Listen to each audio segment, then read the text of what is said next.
gufunga insengero urumva ntago ari ikintu cyo guserebura ku barokore kuko ni ikintu kuba insengero zafunzwe wenda arico zasabwaga ntibiboneke zigafungwa ntago uwa muntu warusengeragamo arahita koma mu mashi warababara ariko hari ibintu bibiri ubundi ikintu kije cyitwa gufunga cyangwa kije atari kuko gufunga insengero ntari ikintu cyiza ibyo twava katari cyiza wenda ku bantu basenga mu izo nsengero rero inezo bita Daniyeli bamaje kumubwira bati birabaye baramubuje bati ntugasenge ati tegeko dushizeho rero ibisibwo bwa mbere byabo nk'abanyarwanda ibisibwo bwa mbere byabanga abantu bacika intege bagenda 2018 byarabaye bibaye turasenga n'ubundi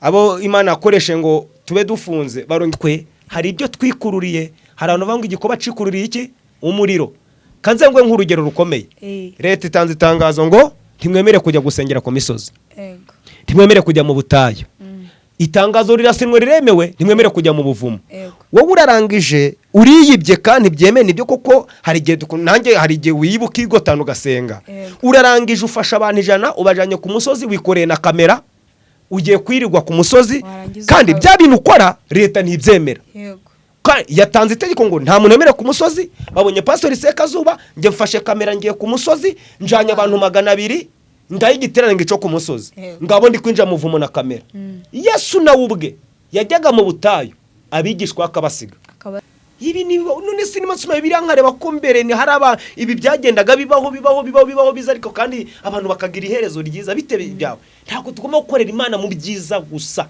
ikibazo ni kiza tuzakorera Imana niba haboneka ikiza dukorera Imana niba ari ikibi dukorera Imana ico twamagana no gukorera Imana kandi tukubaha naho turi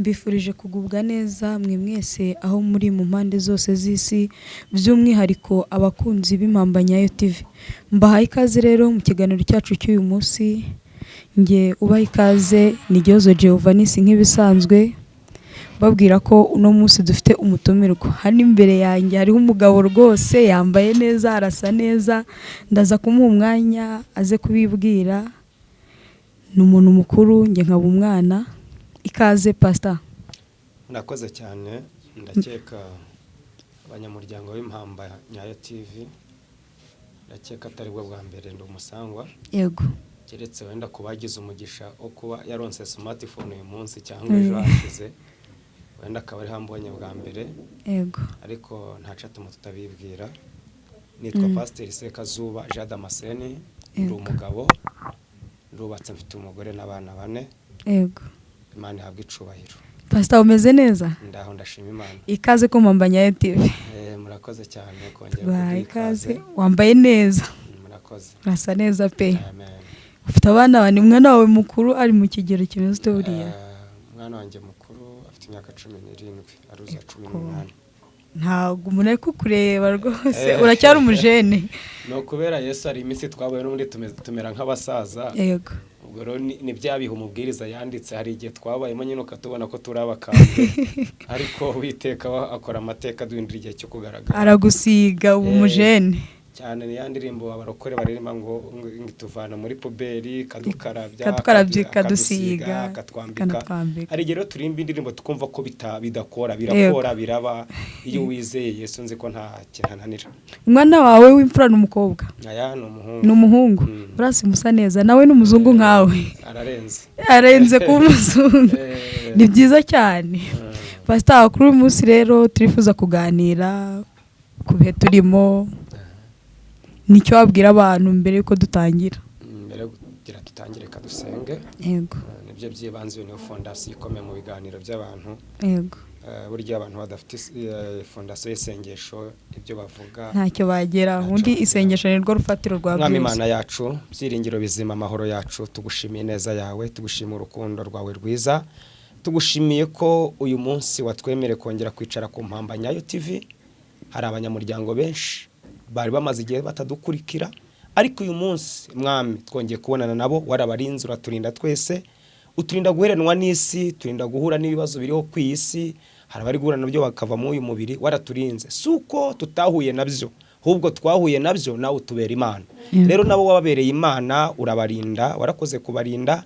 Reka iki kiganiro tujye kuganira rero ni haba ubwenge bwacu, ni haba amagambo yacu, ahubwo ibyo tuvuga byose tuvuga ibyo tubwirijwe nawe, kandi ibisohoka mu kanwa kacu byubaka imitima y'abadukurikiye, aho kugira ngo tuyisenye ahubwo tuyubake, ndetse n'iyari isenyutse ibiva mu kanwa kacu byongere byubaka iyo mitima.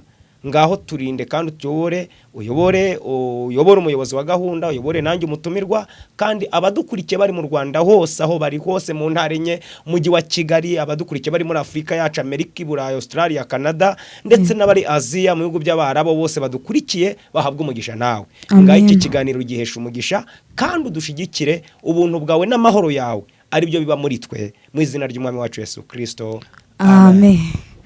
Mwabonye rero turi kumwe n'umutuntu rwacu Pasiteri Sekazuba, turaza kuganira ku bintu bitandukanye, ku makuru y'utuntu n'utundi, cyane ko akunda kugenda azunguruka hirya no hino, haba mu gihugu no hanze yacyo, araza kutubwira amakuru y'utuntu n'utundi, sibyo Pastor? Nta kibazo. Ariko urasa neza cyane pe. Nicyo mwampamagariye, byo murazaba byose, nezera ko Imana iranshoboza kugira icyo tubiganiraho. Nundi byose ni Nyagasani bitanga.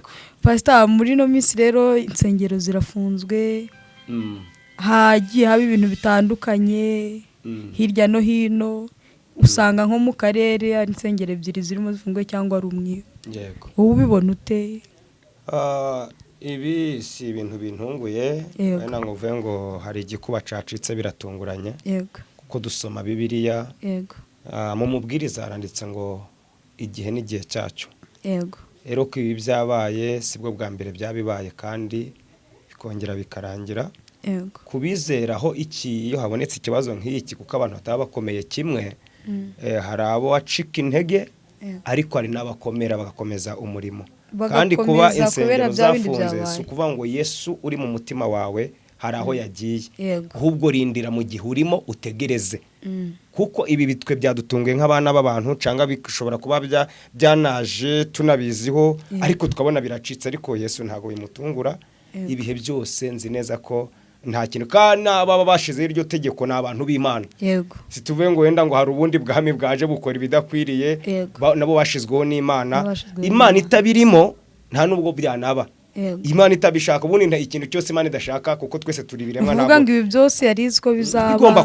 Ibigomba kuba, so kuvanga babikoze n'abandi bakozi ba Satani, cyangwa ariyo baturutse. Oya, abo bantu n'abantu b'Imana, kandi ntibarusha Imana imbaraga n'igihe twagezemo. Ico nabwira abantu rero ni ukugifatamo neza, ndetse tugakomeza tukaba ku Mwami. Hari abantu bacitse intege ku ruhande rwa, nyine hari abantu babyumvishe bumva ni nkuru y'incamugongo, bumva bacitse intege, wowe ku ruhande rwawe wabyakiriye ute? Gufunga insengero urumva ntago ari ikintu cyo guserebura ku barokore, kuko ni ikintu kuba insengero zafunzwe, wenda arico zasabwaga ntibiboneke zigafungwa. Ntago uwa muntu warusengeragamo arahita koma mu mashi, warababara. Ariko hari ibintu bibiri, ubundi ikintu kije cyitwa gufunga cyangwa kije atari kuko gufunga insengero ntari ikintu cyiza. Ibyo twava ko atari cyiza wenda ku bantu basenga mu izo nsengero. Rero iyo kibonetse ngiricyo, hari abo kigusha bari mu ntege nkeya, bamwe baga mu rusengero n'ubundi banyeganye, ariko hari n'abakomeye bazi ko ikibazo iyo kije basenga kuko Imana nigishakira bakarushaho kongera imbaraga zo gusenga. Kuko wibuke neza bita Daniyeli, bamaje kumubwira bati birabaye, baramubuje bati ntugasenge, ati tegeko dushizeho nta gusenga. Urumva uwe kubwe aravuga aterera ikibazo n'ubundi kizakemurwa n'isengesho. Afata umwanya ariherera. Bibiri twereka neza ngo ndetse ngafungura amadirisha yerekeza Yerusalemu, ngo yasengaga rimwe asenga gatatu. Imana irangije yongera imbaraga zo gusenga. Rero ibisibwo bwa mbere byabo nk'abanyarwanda, ibisibwo bwa mbere byaba ngo abantu bacika intege bagenda 2018 byarabaye. Bibaye turasenga n'ubundi abo Imana akoreshe ngo tube dufunze barongera bashiramo imiyaga. Iyabakoresha ico gihe rero iracyahari, ntaho yagiye. Tukomeze tuyizere, niba ari byo dusabwa, niba utanabifite kuvuga ngo byacitse wumve ko wihebye, kuko ubushobozi bwo ntibungana. Ushobora kuba ufite caci nawe ufite caci, ariko power imbaraga tutazinganye.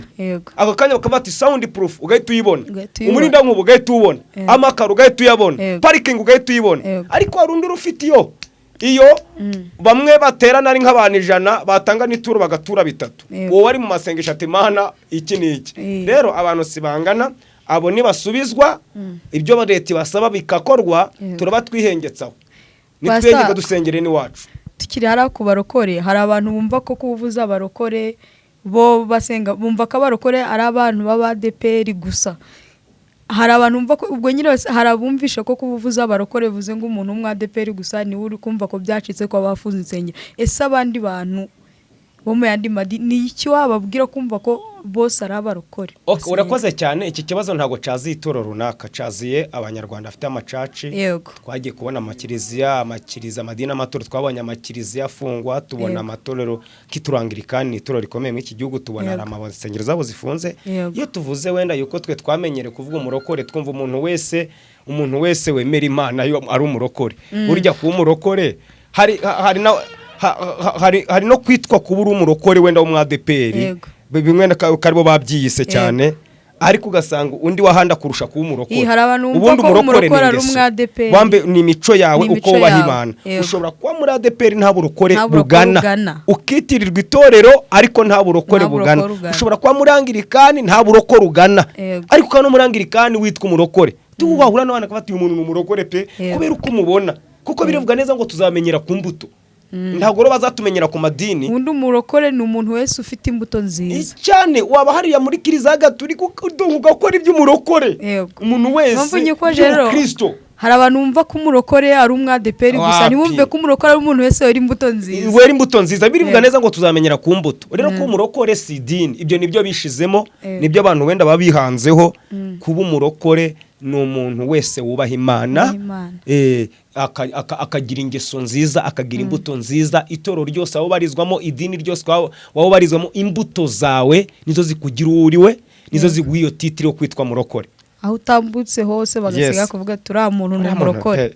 Wowe uri muto, kera ngewe ndibuka ko habaga amabutike no barahari, wagera ku isantere ugasanga none hari utuntu bari baharaye bakandika ngo kwa murokore. None habaga handitse ngo kwa murokore. N'umuntu wese yaje kugura tuje kwa murokore, koko aziko kwa murokore nta manyanga abayo, aziko kwa murokore aragupimira ibintu byuzuye, munzani we umeze neza. Munzani kwa murokore umeze neza. Murokore niyo wakwumva ntiyakwireka kukugaruriza ngo wibagiwe nguje kwa murokore yuko wenda isi yacu yagiye hinduka. Ubu no kwitwa murokore wasige banahamagara pastori mu modoka, abantu bose bagakebuka kubera iki rya zina ryari ry'agaciro. Rya zina ari cyo abantu barikundiraga, none abantu batangira gufata ya mazina bayakoresha ibidakwiriye. Naho ubundi izina kwitwa murokore, kwitwa pasteri, kwitwa padiri, kwitwa iki mbese cyo waburi cyo cyose, kwitwa umuririmbyi muri korari, byabaga ari agaciro. Tutari twanduza izo zina, tutari twandiza ibijyanye n'umurimo w'Imana cyangwa iyobokamana. Ariko ubu amabanda ari hehe mwiyobokamana, ababeshi bari mwiyobokamana, abasambanyi bari mwiyobokamana. Noneho natwe twiguraka kugira ngo ibyo byose biba byo kwinsengero zafunzwe. Se twabaye abarokore twerera Imana imbuto bafunga insengero? N'ubyo wenda vango na kajagari niki, ntago tweze imbuto ngo tuzerera Imana ngo ibi bintu bibe. Ahubwo twewe ico twe dushinzwe gukora ntago twagikoze. Twanyuranyije ico dukwire gukora, turaciyitirira, ariko dufite izindi nyungu zitari mu nyungu z'Imana, zitari n'inyungu zo kuyobora abantu kuri Kristo. None dukoresha ibyinda zacu n'amarari yacu no kubyuka dushaka kubaho neza, nshaka kugura imodoka, nshaka kubaho neza, ndiba abantu, nitwa pasiteri ngashinga urusengero hariya, ugasanga gahunda yanjye niyo kwiba kugira ngo usengere, uratura ab'ibihumbi 100 muhagararaho, kamera iri kukureba, leta y'umwe rw'abanyarwanda kukwitegereza ukuntu kwiba abaturage, ab'ibihumbi 200 muhagararaha, kamera iri kukureba. Wenda biko kubera iki umuntu ashaka kamera kandi abizi neza ko ibintu ari gukora ari ukwiba. Rero azikararebwa n'amahanga yose. Hari abaduteye akaga, hari ibizira byatumye byose bitubaho. Urarangije umuntu wa mugani ari kuri kamera, perezida waramukurikiye, umuntu no kugira ngo kamera kugaragaza ko n'igitenge yambaye kitameze neza, wowe ngo je hano ngo kugira ngo usengere uratanga 30 uratanga bingahe?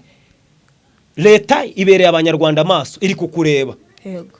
None se inyungu ifite muri kuvuga ngo nibo bazanya kaho ko gutuma insengero zifungwa. Niyo mpamvu iyo bigenda bikura bikagenda bikure bikagira intuza, nyine bituma ico gihe n'Imana ituvanaho amaboko, bigatuma birangira bikadukuraho amaboko, bikarangira ati kambereke ko ibyo mwakoze atari none ugasa si bose babikora kugira ngo abantu bahurikire neza, batavango ese abantu bafungiwe insengero bose niko ibyo bintu avuze ari ukuri. Oya, reka tujye muri Bibiliya.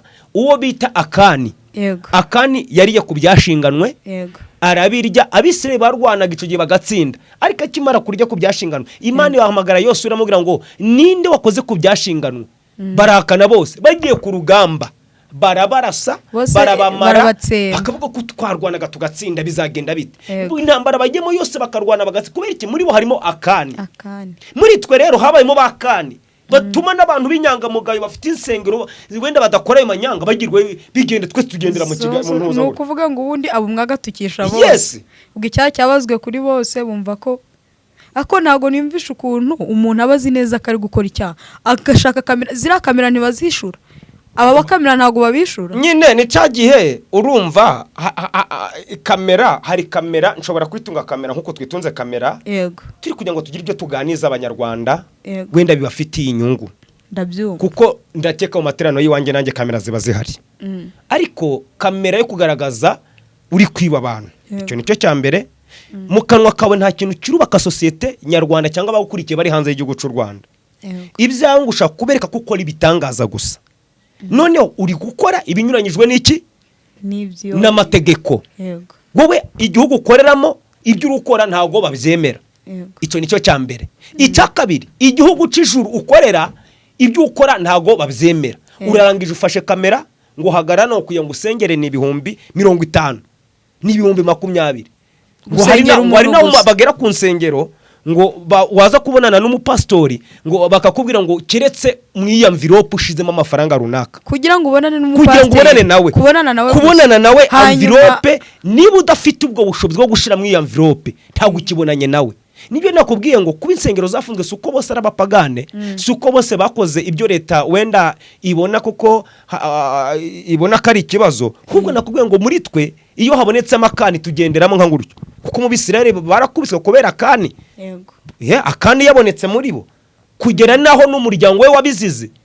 Imana ibicana nabo bose irabarangiza. Rero ico twasabwa no gukomera tugasenga, ariko natwe hari ibyo twikururiye. Hari abantu banga igikoba cikururiye iki? Umuriro. Kanze ngwe nk'urugero rukomeye. Leta itanze itangazo ngo ntimwemere kujya gusengera ku misozi. Yego. Ntimwemere kujya mu butayu. Itangazo rirasinwe riremewe, ntimwemere kujya mu buvumo. Wowe urarangije uriyibye kandi byemene ibyo koko hari gihe nanjye hari gihe wiyibuka igotano gasenga. Urarangije ufasha abantu 100 ubajanye ku musozi wikoreye na kamera ugiye kwirirwa ku musozi kandi bya bintu ukora leta ntibyemera. Yatanze itegeko ngo nta muntu emere ku musozi. Babonye pastor Sekazuba nge mfashe kamera ngiye ku musozi njanye abantu 200 ndaye igiterane ngico ku musozi ngabo ndi kwinja muvumo na kamera. Yesu nawe ubwe yajyaga mu butayu abigishwa akabasiga. Sive ngo ubutayu ku bwanjye wenda leta ntibyemere ko ku bwanjye nzi ko na Yesu dukora yajyaga mu butayu abonye bikomeye yakenge kandi akavugana nawe, ariko yihereraga wenyine. Nabi ntumwa kazi sikati musigare ngiye kuvugana n'Imana, ngiye kumara iminsi nsenga ganira n'Imana, ngiye mu butayu gusengera ikiba nzamara iminsi niyi nzababwira amakuru mvuyeyo. Ntago yabikurikizaga, ntago yikurikizaga kamera. Akerekera ivura gasenga. Inama yaragiye iremeje ngo ubutayu burabujijwe. Mukanya we na kamera ku musozi ngi yaha we iyaha yewe iyaha umugore ari gwe ku mugabo ku mugongo ni kamera iri kumureba. Aho muri ntihemewe. Sitwabujije kujya natwe tujyayo kandi twagiye situbwira abantu ngo tubatangarize ko twagiyeyo. Twe n'Imana tuba tuzi ko twavuganye nayo. Ariko si byo bintu niba tuniyibye tushuguritse ujyana kamera yeke. None se kubera iki umuntu abikora kandi abizi ko ni bya bintu nyine bya bintu byo kuvuga ngo dushaka kwiyerekana. Yego. Bimwe twaze tugahoza umbaza ngo ni nko guhangana muri make. Bimwe ugira arega ijambo ravuga ngo ni mu buri ubwenge nzagirana. Nzabareka. Ni mu buri iki? Ubwenge nzabareka. niba mbahaye imbuzi ngo mugende mutya mwarangiza mukabwira Imana ngo twende dushaka kugira ngo tuzagenda na kamera iyo ngo yabareka irabareka burundu pe irabareka ikakwihora kubera ko wabuze iki ubwenge yes hari ijambo rivuga ngo Imana ntivogerwa ntibangikanwa kandi irafuha irafuha kandi kanze nkubwire ibi ntibiganyire bibira niba bemera Bibiliya biranditse neza ngo hari igihe Abisirayeli bamaze igihe kirekire badafite Imana nyakuri kandi bitwaga Abisirayeli yego igiye mu ngoma za 2:15 era ku murongo wa mbere abanga umwuka w'Imana za kuri Hazari aramubwira ngo jya gusanganira Odede mubwire ngo nimuba kumwe nanjye nzabana namwe ni munda nzabata ni munshaka muzagira mute muzambona none biranditse ngo hari igihe bamaze igihe kitari gito badafite Imana nyakuri ngo badafite n'umutambyi ngo badafite n'amategeko ngo babaho gusa nk'ibyigenge kandi bitwaga ibaki abana b'Imana bitwaga abana b'Imana ariko Imana ntiyabaga muri bo yari yarabataye kandi bitwa abana b'Imana rero ibi ntabwo byadutunga ishobora kudukwepa gatoya ariko tuyinginge yagaruka iyo usomye ku murongo wa 4 uravuga ngo wa 4 uravuga ngo ngica kora mukomere amaboko yanyu yo kugira gute yagutendebuka kuko imirimo mukora ariyo muzagororerwa ngo bafata icyemezo biravuga neza ngo asabwira abayuda n'ababenjamini ngarababwira ngo nibongere ngo bafate icotero c'Uwiteka bakigarure muri bo bongere basenge nyakuri bareke ubusambo muri bo bareke kwiba bareke gusambana iyo ubona umushumba ukuma umuntu mu pastor ariko wamenya amata ugasanga atari meza mukure ngo bakura ibizira muri bo birandika ivuga bavana ibizira barabijugunya barasenga Bibiliya ivuga neza ngo bamaje gusenga ngo Uwiteka arabumva ku murongo wa 12 mw'ico cyane ngo barongera basinya isezerano ryo gushakisha Uwiteka Imana n'imitima yabo yose n'ubwenge bwabo bwose abagore n'abagabo abasore n'abakobwa ngo Uwiteka bahihumura impande zose twongere dusenge hari abantu bumva ko insengero ari kujya mu rusengero ugasenga cyangwa se gusenga ari kujya mu rusengero ugasenga cyangwa iyo ku musozi mu guhura ni byiza ukazana impano yawe twara mu rusengero ukaririmba nkabwiriza abandi bakagera bati nibyo kuko sengero nibyo ariko nubwo zifunze Imana muri twe irimo yari tuye muri Sekazuba ntabwo asige mu rusengero rwanjye bafunze yagendanye nanjye urusengero ni mu hano bashizeho ingufuri iguma hano iguma mu mutima rero nukuyibaza si papa ko barufunze ndishasha bite bimeze bite bari bijyanye bagiye mu byaha kwaka insengero zafunzwe nyine bari basanzwe babikora bwihishwa none insengero zikaba zafunze bakaba bumva ko abahawe rwahedi kuko niba bababwira icyo no kumva ko bagomba kwandavuzwa n'ibyaha nakubwiye ibintu bibiri hari ukuba uri mu rusengero umeze nk'akantu kacitse gafashwe n'agatoya ako kacitse kangana gatoya ni ku ishuri rya pastori gusa kugira ngo amenye kuri umukristo cyangwa perezida wakorera amenye kuri umurimbyi ariko uri ku kaguru kamwe rero ubu wari ufite akaguru kamwe mu rusengero kandi kari hanze ku bavuze ngo insengero hari insengero zifunze ariko hari kasi zose zifunze hari insengero ziri gukora nko ku Cyumweru nasengera muri Zion hano i Musanze narateraniye katugirana ibihe byiza zimwe zaho nk'abakure batari gushobora kugira ngo zino nsengero bwakumva ko kuba insengero zafunzwe ngo ntago ndajya mu rusengero ngo ntabari kumbona reka cyabumve ko byarangiye twaciwe hiteka igihugu cazi insengero oya sengera huri Imana yabikoze biri nkuko ari jambo ya Perezida wa Repubulika avuze ati ibisi byabatunguye mwari munabizi kuko hari ibyo basezeranye ntabwo nari nakabaye pastor 2018 ari evangeliste bafunze insengero bagira bashinzwe amadini n'amatorero ibyo basezeranya na RGB bagira ibyo babasaba babaha n'igihe cyo kubimara cyo kubikora uko niba igihe bahanye kitageze bakaba begetseho nibihangane nejo mu gitondo yababwiye ngo bakingure 2018 iracari Imana y'Abanyarwanda n'ubu byaba kandi bitaba nabyo mukicara nababwiye ngo icambere niwe n'umutima wawe n'Imana ariko nitwituve ngo byarangiye nta byarangiye ushobora kuvuga ngo ndanze ariko ejo ukavuga ngo ndemeye ubundi nibihekane bikurikiranye ndanze ndemeye ushobora kubiramo ko ndanze hagaruka ndemeye ubwo rero nibasenge barebe Imana cyane kandi wowe n'Imana ntago Imana izakubaza urusengero wasengeyemo izakubaza umutima wawe wabanye nanjye ute hari abantu bumva ko batangiye rero reka tubwire abo bantu ntarumaje ntanagisoza abo bantu babonye inzira babonye pasiporo yo kubajyana hasi ngo basubire iyo bavuye abo n'ubundi ntibari bakomeye yego abantu ntibari bakomeye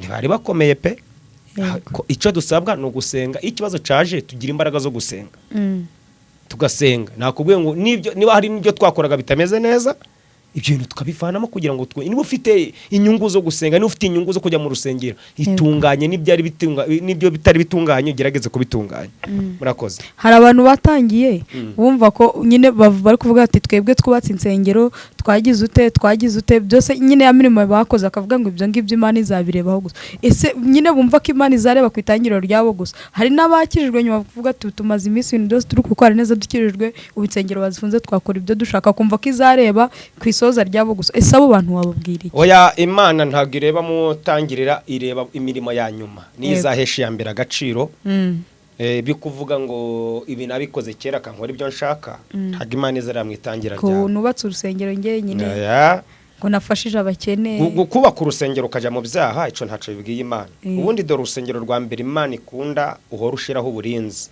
umutima wawe umutima wawe gukizwa kwawe ibi byo kuvanga insengero ibyo kuvanga Imana yaduhaye amazu twubatse amamodoka turagendamo ibi nta nyungu Imana ibigiramo inyungu Imana igiramo ni umutima wawe n'ubugingo bwawe kuko uyu mutima wawe wava hano ukagera muri Amerika uwo ni umutungo Imana yakoresha nkanjye ndi umupastori niba nabwiriza hano mu Rwanda mu kanya ngiye kubwiriza muri Kenya ariko inzu mfite hariya Burera ntabwo ndagendana nayo ndayisiga kandi nayo n'Imana yayimpaye imodoka yanjye naho ndajyana ndayisiga urayisiga ariko umutungo ukomeye n'uyu mutima ni nayo mari ngiye gushora muri Kenya mu giterane ngiyemo mu kanya nibwo butumwa ngiye kubwiriza ibindi byo nabisize niyo mpamvu Imana yita ku bugingo cyane kurusha ku bindi kuko ijambo rivuga ngo mubanze gushaka ubwami bw'Imana no gukiranuka ibindi byose ibi ni inyongera ibi ni ibidufasha mu murimo w'Imana ibi ni ibidufasha mutima yacu confidence dufite ese bimeze bite ese katurebe niba fungura urusengero se kazuba ko arakonje oya ibi ni none sinima suma birankareba ko mbere ni haraba ibi byagendaga bibaho biza ariko kandi abantu bakagira iherezo ryiza bite byawe ntabwo tugomba gukorera Imana mu byiza gusa ikibazo ni kiza tuzakorera Imana niba haboneka ikiza dukorera Imana niba ari ikibi dukorera Imana ico twamagana no gukorera Imana kandi tukubaha naho turi kuko nuzakorera Imana uhangana n'ubuyobozi Imana yashizeho ibyo nabyo babyumve niba guhangana n'ubuyobozi Imana yashizeho uzabuhanga Imana yabashizeho ico dusaba ni ugutuza mu mitima yacu tugasenga abayobozi batuyobora mu bijyanye n'ubuzima turimo cyangwa naho tubarizwa n'abantu Imana yaremye nanjye pastori ndi umuntu Imana yaremye rero ico nsabwa niki gandukira ubuyobozi ubwemere utegereze uwabaremye mwese icarakora hari ibindi waremye perezida wanjye waremye nkanjye umuturage nje ngoma gusenga nabona no kuvuga ngo wenda hari discours perezida avuze ngo insengero zifungwa si ngombwa kugira ngo uhite urakara senga urebe Imana yamuremye iramuzi ni nayo imukoresha nejo yamukoresha zigafungura rero ibyo nibyo nasaba abantu bareke kumva ko byacitse Imana irahari niba warahuye n'Imana akagira ikibazo gukizamo ibi nabyo biroroshye kandi icyambere ni ukuba rero nakubwiye ngo umutungo wa mbere ni urusengero nushaka warubatse rwa etage do aha dufite abubatse amasengero y'ama etage bagashamo n'iki ariko mu mbuto zabo gasanga nta nyungu bafitiye igihugu nibo bamara kuva kuri mimbara waje kumenya amakuru kuma ngo wasohokanye n'icyakora ntakora ibyemewe dore umutungo Imana irabegaho agaciro n'uyu mutima nta kindi ibindi byo kuvuga ngo twubatse inuza twubatse amasengero amatwaye iki ngo nje nakoze ibishango ninje witanze ibi byose ibyo uri umunyabyaha se bimaze iki byo biteye Imana iseseme uri umunyabyaha Pastor ikiganiro cyacu kiri kugana ku musozo ni irihe jambo ry'ihumure wahereza abantu ijambo ry'ihumure nabaha nibakomere ibihe ku bantu birahinduka ariko ku Mana nta bihe bihinduka Imana ni yayindi uko bayizi kera na nubu yitwa Imana nibakomere nibashikame nk'abanyarwanda sinzi ko banakagize iki gihugu twanyuze ibibazo bikomeye byinshi ibi rero ibi ntago ari ibintu byatuma abantu stress bashuba mu mutwe byagenze bite dufite iyo twavuye turahazi karabaye dufite iyo twavuye niba humure twavuye kure twavuye kure, twabonye igihugu gisa n'umwijima, none aka kanya kiri kwaka amatara, ntihagira ikibazo ariho ugira ubwoba. Twabaye mu gihugu kitagira imihanda, none imihanda irahari ngo karabaye. Ubu umunyarwanda wavanga ikintu ikibazo gikomeye cyamuhangayikisha nikiye kwe. Kandi nanundi gufunga insengero no gushaka ko bashiramo n'umutekano wuzuye. Ibyo bafite systeme n'ibimana ashizo ngo barebera abantu yabahaye. Yego. Nguko nanjye mu rusengero rwanjye ntanga oda kavuga nti kugira ngo ubuzima bw'abakristo banje bagende gute ndakori. Kayo naritaze nk'umushuma nka pastor. Nta wundi muntu wagira. Kandi nitanga ndi kugira ngo abakristo banje bagira inyungu. Ubwo rero ni ku giti cye bategereze Imana yo mu ijuru basenge nibahumure nk'umunyarwanda. Iyo twavuye turahaze aho tugeze naha ubundi yuhoze mu munyenga ntago menya ko Imana iriho. Rero ico nababwira abantu bankurikiye bashuti banje dore muri kundeba mwiteguye no kwandika ama comment. Ico nababwira ngo umuntu utari umunyarwanda ni uravuga ngo byacitse. Ariko umuntu w'umunyarwanda ntavuga ngo byacitse kuko twahuye n'ibintu byinshi Imana agiye dukura. Ibi by'insengero ntago byacitse. Yego. Nta tegeko ryavuye ngo umuntu kirekane waje itegeko rivuga ngo uzavuga Yesu tuzamwica. Aho no twakuma ngo byakize. Ariko kuvuga ngo insengero ngo zitameze neza ngo nibazifunge ngo bashake ibi bakora ibi ngakajagari. Bazicaguriza sigaye dusenga tuzaure muri mushaka muje mushira mu misi 10. Yego. Hari ibindi. Twe dusenga nta bindi. Umunsi wo gusenga abari wo gusenga. Abari wo gusenga. Ubu sinsenze ubusimvuza Imana cyane. Ndanezerewe. Keretse vuze ngo sekazuba ntiwemera kuva iwawe mu rugo tuzakumva uvuze Yesu tuguko aho nta nubwo nangana n'abarahita abana Imana yanje noneho byacitse none agaragaza ko byacitse. Yego. Ariko igihe bavuze freedom iriho yo kuvuga ngo mvuge Yesu nzavuga ni urusengero rwanjye ibyo bansabye nabibuze banyemereye gusengera iwanjye. Yego. Baranyemereye gusengera iwanjye n'umuryango wanjye. Ntago bakubujije gusenga. Ikibi nukugira ngo nzana abantu wanjye ngira amateraniro ariko nge n'umugore n'abana banjye nabo ndera nzashirara ntimwice tuvuge Yesu. Yego. Kugeza igihe ibyo bansabe bigira bite biboneka. Kandi bambwira ko atari ngombwa nzakomeza aho bemeye nge gusengera aho ngaho. Yego. Rero icyo nabwira muhumure sicyo kibazo cya mbere kibaye kandi kigakemuka. Mutegereze Imana yo mu ijuru. Kandi ikindi cya kabiri abanyarwanda dufite Imana. Dufite Imana ibagire neza ni ibyo jambo ry'umure nababwira. Mukomere muri Yesu. Yewe muntu wafashe inzira zo kuba ngo usubire wavuye n'umuri ntago wari ukomeye. Twe tugeze mu gihe cyo gusenga bafungura wakomeza ugasenga ugategereza Imana yashize ngo ayobore iki gihugu kuko turi mu biganza bye nk'uko Imana muduhaye.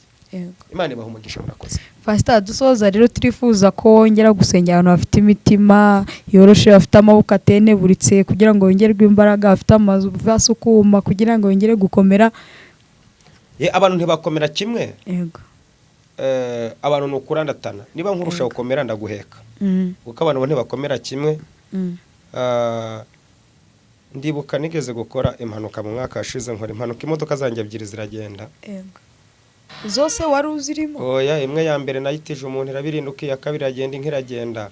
Ngeze nyina ka muntu karaza rwa satani ruranyosha rurankanga rurambwira ngo urerekera he. Ndangije mpita nibuka ubuzima bwanjye bwa kera. Ndavuga ariko iyafashe ubuzima bwanjye kabuhindura ngutya. Narinzi ngo natunga imodoka. Iyangiza uwo ndiwe ikaba akanwa kanjye gifite agakiza. Niyo nyiri bubasha. Mpita mbyikuramo ko kanya. Reka ro tubwira abantu ntibakomera kimwe. Ariko namwe musa nkaborushe mwacitse intege. Kuko twibuka ko hari n'abantu bubaka insengero bakazubaka muri credit ya bank. Bya nabyo tubyibuke nacyo tukivuge. Wenda akabona barufunze akavuga ati se biragenda bite. Wenda akaba yarateganya bakaba bikusanya kuri cacumwero amaturo batuye akaba yishura bank. Urumva naco ni ikibazo. Wenda ako kantu abo tubakomeze. Mukomere Imana niyo nyiri umurimo nigenga ubuzima bwanyu. Kuko tu insengero nyinshi zubatswe ku makredi y'amabanki. Ariko akaba yishwa ku cumwero kajya bakusanya bishura banki. Wenda bo ntibabura ikibazo. Abo tubabwire ngo mukomere. Imana yitwa Imana nabwiye ko Imana itigeze ihinduka. Kandi Imana yo twe tubona byatuba ariko byo ntago biyobera. Imana ihabwa icubahiro. Rero ubwo niryo jambo nabakomeza no gukomeza tugasenga. Mwami Imana yacu uri byiringiro bizima tugushimiye ikiganiro cyiza tugize n'umwana wawe. Ngaho nyemerera abantu badukurikiye ubahe gukomera by'umwariko abari mu Rwanda benshi b'abakristo, reka ubaye gukomera kandi ubashigikire, ushigikire abanyarwanda, komeza urinde ubuyobozi bwacu bw'igihugu cy'u Rwanda, imbaraga zawe zikomeze zibe ku buzima bwacu. Uri Imana ishoboye, ufite ubutwari n'ubushobozi. Byayobera abantu ariko we ntibyakuyobera, byacanga abantu ariko we ntibyagucanga, nta kiba nta mpamvu gifiteho. Na niyo mpamvu abakwizera dukomeje kwiringira kuri Imana ishobora byose. Nyagasani dusengeye aba bacitse intege, komeza ubakomereze mu buntu bwawe, ubahe gusenga barindire kubera ko ushoboye byose. Hari ijambo nakunze Habakuki yanditse mu gice cya 2:4 aravuga ngo nzahagarara ku munara ndindire, nzarangaguza ndeba hari numve ku bwico namuganyiye. Ageze ku murongo wa 3 aravuga ngo naho byatinda kuza ko bizaza ntibizahera. Reka uduye gukomera no kurindira. Urakoze Mwami, gira neza abadukurikiye bose kuko kwe kwiza kubagereho, abadukurikiye barwaye bakize, abadukurikiye bafite ibibazo byanze gukemuka bikemure mu izina rya Yesu Kristo, abadukurikiye bababaye babuze batabara bumva ijwi ryawe ribahumuriza kubera ko ushoboye byose Mwami. Urakoze kuri Imana, ngaho ubuntu bwawe n'amahoro yawe nibiganze kuri twe, ukomeze udushigikire. Iki kinyamakuru ndagisengeye mu izina rya Yesu Kristo, komeza ucagura iburyo n'ibumoso, imbere n'inyuma, hejuru no hasi. Urakoze Mwami, reka ubane natwe kandi tugire neza, kandi Nyagasani abarumva iki kiganiro bose kibakomeze kigiraho kibavana naho kibageza. Urakoze Mwami, ngaho ubuntu bwawe n'amahoro yawe ukomeze buganze ku gihugu cacu, buganze ku buyobozi bwacu, buganze ku ngabo na polisi mu izina rya Yesu Kristo, buganze ku banyarwanda n'abanyarwandakazi. Urakoze Mwami, dusengeye abumva ururimi rw'ikinyarwanda batari mu gihugu cy'u Rwanda, mu migabane babaherereyeho bose, reka ubahe umugisha bagire neza, kandi abafite ibibazo bikemure. Hari abadukurikiye bari hanze bababaye, reka ubatabare, abarwayi bakize Mwami Imana, reka imbaraga zawe zikoreye kuri bo. Urakoze kubikoze mu izina ry'Umwami wacu Yesu Kristo w'i Nazareti, amen. Pastor wakoze cyane, Imana iguhe umugisha. Abadukurikiye mukomeze kugubwa neza, Nyagasani akomeze kubarindira ubugingo. Nawe wakoze kutwakira, umunyamakuru mwiza. Yego, ariko impamba nyaze gutoranya ngonga nuko ambaza ibyo bibazo ni nabuze ibyo nsubizamwa.